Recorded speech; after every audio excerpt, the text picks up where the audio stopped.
Excellency President Lula da Silva, leaders of the BRICS member countries, leaders of BRICS partner and outreach countries, the Secretary General of the United Nations, Antonio Guterres, and the Director General of the World Health Organization, Tedros Ghebreyesus, as well as the Director General of the World Trade Organization, Ngozi Okonjo-Iweala, leaders of global regional institutions, honorable ministers and excellencies.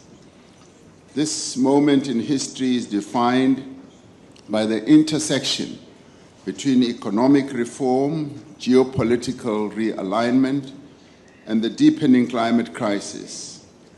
Brazil's leadership of BRICS and COP30, together with South Africa's presidency of the G20, provides us with an opportunity to send a strong signal of unity and solidarity in support of the rights and interests of developing economy countries and their peoples.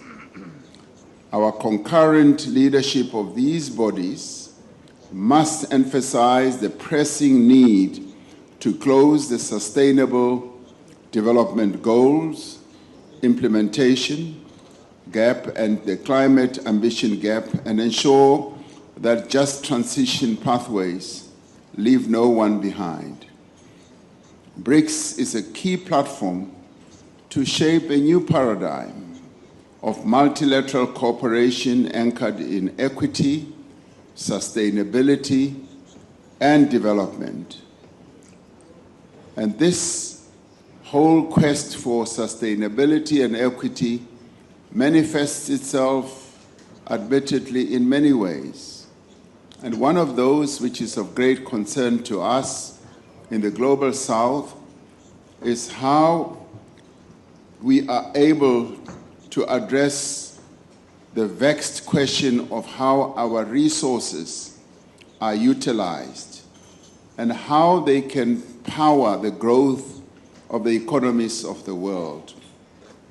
And in dealing with this issue of our resources, particularly critical minerals that developing countries have, especially in Africa and the Global South, we must now ensure that value add becomes the order of the day, that the critical minerals that we have should be beneficiated, and we should no longer be exporting rock, soil, and dust to developed economy countries, but we should now add value and export made-up products from these critical minerals.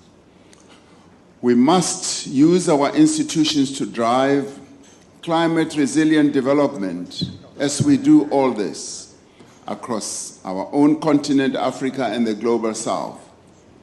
We must also use our collective voice to advance reforms to modernize multilateral development, financial institutions' mandate, and to better reflect the voices and priorities of developing country economies. We need to unlock scaled-up concessional finance for climate action.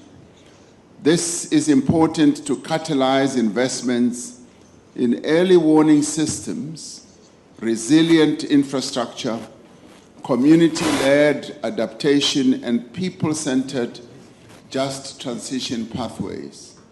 At the same time, we need to drive the global health agenda towards inclusive, equitable, innovative, and sustainable health solutions. Global health financing is being severely impacted by substantial, sudden withdrawals of official development assistance. Many of the programs that were supported through this assistance were for disease elimination and targeted towards the most vulnerable populations like young women, and girls, children, and adolescents.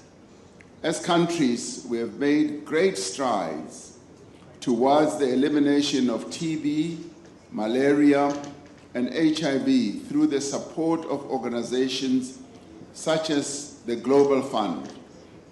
But these gains are being threatened by waning political attention and reduced funding. As the co-host of the Global Fund's 8th replenishment campaign, together with the Prime Minister of the United Kingdom, Keir Starmer, I call on countries, businesses, and wider donor community to make a contribution to the fund in the interests of global health security. And I also call on all previous investors to match or increase their previous pledges. If we achieve the target of $18 billion for the 2027 and 2020 to 2029 cycle, it is estimated that the Global Fund can save 23 million lives and reduce combined mortality rate by another 64% relative to 2023 levels. An investment of this scale can prevent around 400 million malaria, TB, and HIV infections. Investing in the Global Fund is also an investment in health systems strengthening and universal health care, especially for vulnerable countries in the Global South. As we confront these and other development challenges, BRICS needs to be at the forefront of a new inclusive multilateralism. BRICS must strengthen the multilateral system. Let us use our growing voice as BRICS to advance a global order that improves the lives of all the world's people and safeguard the planet for future generations. This is what we are called on to do as BRICS, and we are really delighted that President Lula has invited so many other partner countries and also the outreach countries. So this, in my view, has been one of the more successful BRICS summits, and we thank you, President Lula, for this effort. Thank you.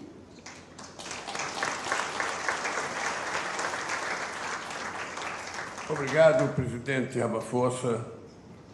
Eu queria agora convidar para fazer uso da palavra o primeiro-ministro da República Popular da China, o Li Qiang.